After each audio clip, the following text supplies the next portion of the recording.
സർക്കാർ ആശുപത്രികളിൽ നിന്നും ഗർഭിണികൾക്കും മറ്റും നൽകിയിരുന്ന കാലാവധി തിരുത്തിയ മരുന്ന് വിതരണം നിർത്തി. ജില്ലാ ഡ്രഗ് ഇൻസ്പെക്ടറുടെ നിർദ്ദേശത്തെ തുടർന്നാണ് വിവാദമായ മരുന്ന് വിതരണം നിർത്തിയത്.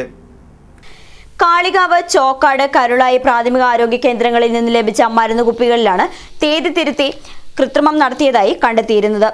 തളർച്ചയ്ക്കും ക്ഷീണത്തിനും പ്രധാനമായും ഗർഭിണികൾക്ക് നൽകിയിരുന്ന അയൺ വിത്ത് ഫോളിക് ആസിഡ് സിറപ്പ് എന്ന മരുന്ന് ജില്ലയിലെ മറ്റ് സർക്കാർ ആശുപത്രികളിൽ നിന്നും വിതരണം ചെയ്തതായി കണ്ടെത്തിയിട്ടുണ്ട്. നിർമ്മാതാക്കളായ കമ്പനി തന്നെയാണ് മരുന്ന് കുപ്പിയിലെ തീയതി തിരുത്തിയിട്ടുള്ളത്. എന്നാൽ ഇത്രയും വലിയ കൃത്രിമം ആശുപത്രി അധികൃതർ ഇതുവരെ ശ്രദ്ധിച്ചിട്ടില്ലെന്നാണ് പറയുന്നത്. മരുന്ന് ഉപയോഗിക്കാവുന്ന അവസാന തീയതി 6 മാസം കൂടി കൂട്ടിക്കിട്ടുന്ന തരത്തിലുള്ള തിരിമറിയാണ് നടത്തിയിട്ടുള്ളത്. പല ബാച്ച് നമ്പറിലുള്ള കുപ്പികളിലും തിരുത്തിയ ലേബലുകളാണുള്ളത്.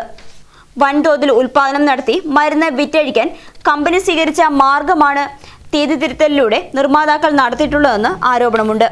തീയതി തിരുത്തിയ മരുന്ന് വിതരണം നടത്തിയതായി പരാതി ഉയർന്ന കാളികാവ്, ചോക്കാട് പ്രാഥമിക ആരോഗ്യ കേന്ദ്രങ്ങളിൽ ജില്ലാ ഡ്രഗ് ഇൻസ്പെക്ടർ അനസ് സന്ദർശിച്ചു.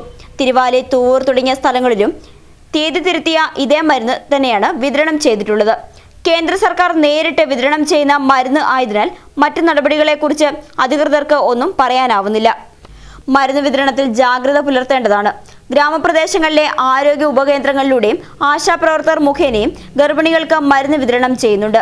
മരുന്നിന്റെ ഗുണമേന്മയും മറ്റു ഘടകങ്ങളും ഉറപ്പുവരുത്തേണ്ടതുണ്ട്.